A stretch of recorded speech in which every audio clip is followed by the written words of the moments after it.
تحياتي ومرحبا بالجميع.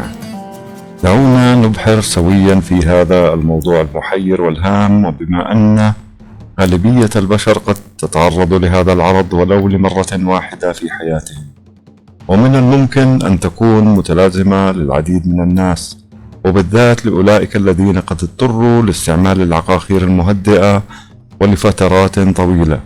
وكما أن الأدوية الكيميائية تؤثر بشكل مباشر على العقل وعلى قدرة الفرد على الاستيعاب وإدراك الأشياء المحيطة به، مثل الإصابة البدنية التي من الممكن أن تؤدي للإصابة بالجاثوم، والحمى الشديدة وصعوبة السيطرة عليها، فدرجة الحرارة المرتفعة أيضا تسبب هلاوس، ولا بد من السيطرة على الحرارة بصورة فورية حتى لا تتضرر خلايا المخ. إذا أصيب الشخص بصعوبة في وصول الأكسجين إلى الدماغ، فإن المخ يترجم هذه الظاهرة في صورة الجاثوم. يحذر النوم على امتلاء المأكولات الدسمة أيضا، لأنه من الممكن أن يكون من مسببات الإصابة بهذا العرض. في البداية لابد الابتعاد عن كل مسببات القلق والتوتر والحزن، والبحث عن ما يسبب الراحة النفسية للشخص. ومن الضروري أن يحرص الشخص على نوم كافي بشكل متواصل وفي وسط هادئ بعيدا عن الأصوات الصاخبة التي تؤثر وتوتر الأعصاب، وأن تكون درجة حرارة الغرفة متوسطة بعيدة عن الجو الحار أو الجو البارد المزعج. كما يفضل أن تكون فترة النوم في الليل وليس في النهار، فنوم الليل يساعد على سكون الجسد وهدوءه. وكما أن القسم هذا ينقسم إلى 3 مراحل، وقد صنفت كالتالي: المرحلة الأولى للنوم هي البداية، الدخول في النوم، وقد أطلق عليها اسم ثيتا. ثم الدخول في منطقة النوم الخفيف تأهبا للوصول نحو النوم العميق، والتي تسمى أيضا دلتا ويفز.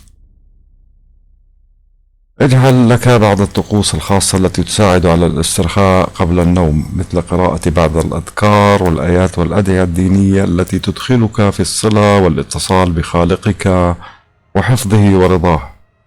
كما أني أنصح بالابتعاد عن الوجبات الدسمة ليلا واستبدالها بالطعام الخفيف، مثل تناول ثمرة أو الشرب مشروب ساخن خالي من السكر. نحرص على الابتعاد عن المكان الذي تقوم فيه بالعمل أو الدراسة حتى تساعد عقلك على الابتعاد تماما عن كل مسببات القلق والتوتر. رائع. لم يتم ذكر مصطلح الجاثوم بشكل واضح في القرآن الكريم أو في غالب الكتب السماوية. لاحظوا أننا حتى هذه اللحظة لم نضع يدنا على مكمن، وطالما أن لا الدين ولا الطب ولا حتى الطب البديل قد تمكنوا من إعطاء الجواب الشافي لهذا العرض، فإن أبواب الاجتهاد ظلت مفتوحة على مصراعيها للباحثين والمحللين والمشرعين، سواء أهل الفقه أم أهل العلوم الطبية. فقد تطرقنا لآراء أهل الدين، وقد ألقوا أمامنا الحيرة لكون أن هذا العرض لم يأتي ذكره في الكتب السماوية بصريح النص ولا التفسير. ثم ذهبنا لأهل العلوم الطبية مشكورين أيضا، حيث أنهم صنفوا هذا العرض نحو شقين: الأول يتكلم عن نظرية الإصابة بالجاثوم أثناء حدوث ما سموه فترة عدم رأرأة العين Non-Rapid Eye Movement خلال النوم، فأطلقوا عليه هذه التسمية. والتشخيص الآخر أيضا أطلق عليه تسمية Rapid Eye Movement باختصار، أو اسموه باختصار REM.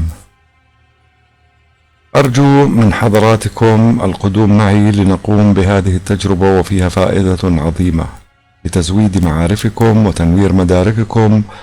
لعل البعض منكم، وخاصة أولئك المطلعين على تجربة التنويم المغناطيسي، قد تلاحظون بأن من نجح من المنومين بإسقاط المنوم في حالة السبات، فإن أول مؤشر للمنوم بأن الشخص الماثل تحت تأثير التنويم قد استسلم للنوم القصري، وبأنه جاهز لأخذ الأوامر الكاملة من المنوم. وهو حركة الجفون.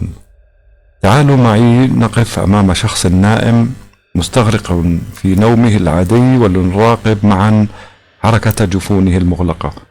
سنشاهد معا بأن هذا المستغرق في النوم يقوم بتحريك عيونه من تحت الجفون المغلقة بطريقة متفاوتة، أحيانا شمالا ويمينا كمن يبحث عن شيء ضائع منه، وقد تمتد هذه الحركات بشكل عشوائي أيضا دائريا أو بكل الاتجاهات.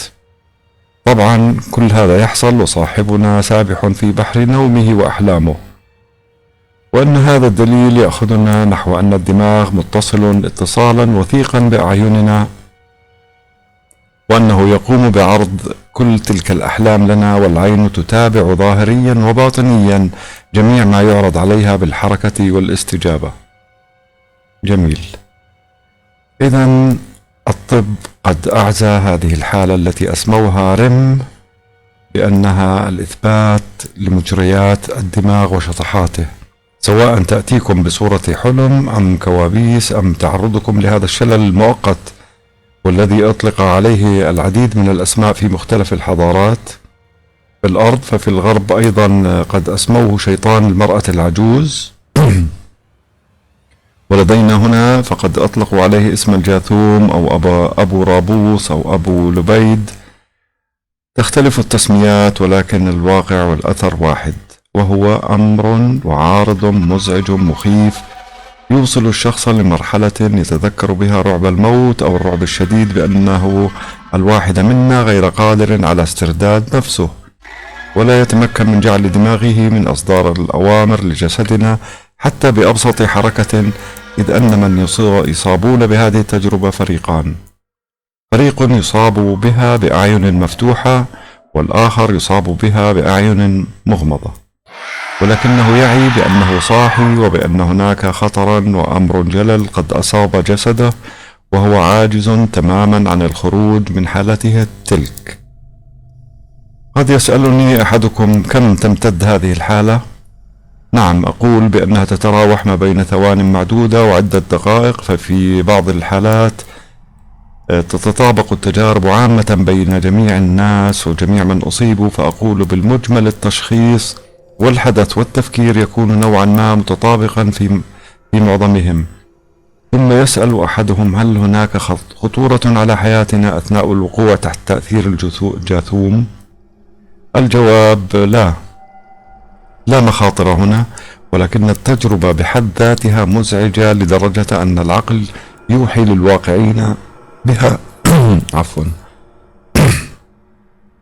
بأن هنا من يجثم على صدورهم، وقد يخيل إليهم بأن هناك من هو أقوى منهم قادم لترويعهم وقتلهم، والكثير من المشاعر والطاقات السلبية يقوم حينها الدماغ بتصويرها لنا، وذلك حرصا منه على التنبيه لنا. وما هذا التخبط سوى محاولة الدماغ لاستعادة التوازن ما بين العقل والجسد. لا نزال هنا نتناول رأي الطب وتحليله لهذه المعطيات والتي أدت إلى وقوع هذا العارض، ثم يضيف الطب بأن في غالب الحالات، إضافة لما ذكرنا في بداية الحلقة عن المهدئات وتعاطيها، ثم طبيعة تلك الوجبات الدسمة قبل النوم مباشرة، ثم تطرقنا للأحوال الشخصية من هم وغم وحزن وتجارب نفسية أدت بدورها لصدمات، ثم لإصابة ما بعد الصدمة، وهو الأسوأ من الصدمة بحد ذاتها. فإن استمعنا لرأي الحضارات المختلفة بأن هناك شيطانا قد قدم فاحتل أجسادنا، وبأن طرده يتم بطريقة قراءة الأذكار والرقيات، فإن الطب له اتجاه مغاير تماما عن هذا الاستدلال، إذ أنهم توجهوا لتفسير الحالة بأنها تقع تحت بند نقص الأكسجين في الدماغ، أم أن الدماغ قد أفلت مواد كيميائية وتسمى أكسلكولين، وهي تضخ إلى داخل عمودنا الفقري عند بداية دخولنا في النوم. وبما أن الدماغ في العادة يقوم بإفراز مادة الأدرينالين، فإن زيدت الكمية فإننا نقع في دائرة الخوف المفاجئ، ثم يفسرها أحدهم بأنها تلبس من الجن والشياطين والمخلوقات الأخرى. من منكم تساءل يوما لماذا ننام، وبأن ثلثي أعمارنا تهدر في النوم، فهل أن حكمة النوم تقتصر على إعادة البرمجة لسائر أعضاء جسدنا، ثم أيضا لرفع مناعتنا ضد الكثير من الأمراض والفيروسات التي نتعرض لها خلال يومنا، ثم لإعادة بناء العضلات والجلد، لقيام الدماغ أيضا بهذه المهمات، ولكنه يقوم بإرسالنا نحو النوم ليتسنى له القيام بمهامه بهدوء وتركيز، بعيدا عن انتباهه لآلاف المهمات المطلوبة منه تتبعها أثناء صحونا. فسبحان الله على هذا التناغم العظيم. فمن يا ترى يبقى على صحوه وبأمر من الدماغ؟ هناك عضوان مهمان يدعوهما الدماغ متنبهين متأهبين للعمل، وهما القلب والرئتان، أهم روافد الدماغ لتزويده بالدم والأكسجين. وعليه عندما استند الأطباء بأن الجاثوم هو يستحضر من خلال عملية نقص الأكسجة، فهذا سبب استنادهم. ثم نتوجه لباب الأحلام. حسب رأيكم لماذا نحلم؟ وما هي السيناريوهات التي تبث لنا من خلال الأحلام؟ وهل أن الأحلام هي امتداد لمجريات الأيام التي تمر بنا بأحداثها، أم أن الأحلام عالم مختص بذاته يقوم السيد الدماغ بقص العبر علينا، أم أنه يقوم بتنبيهنا لأمور شتى؟ ذهب فيها المفسرون للقول هذه أضغاث أحلام وهذه رؤى. يا ترى أنتم مع أي الفريقين؟ شاركونا آرائكم مشكورين في التعليقات لنقوم سويا بتفسير أهم الإشارات القادمة لنا من عالم أحلامنا بموضوعية وشفافية فيها إفادة لم يسبق لأحد التطرق إليها، وتنالون أقصى درجات السعادة عند فك شفرات أحلامكم المبهمة والتي لم تجدوا لها تفسيرا، سواء بدءا بسيد المفسرين ابن سيرين وصولا إلى المفسرين الجدد العصريين.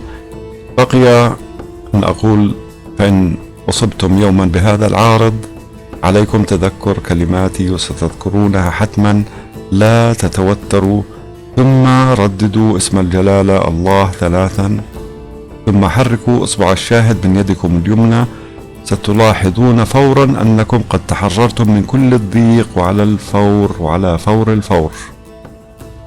دمتم أعزائي بخير يا وجوه الخير، شكرا لحسن استماعكم، ونقول استودعناكم وإلى الملتقى قريبا بمشيئة الله.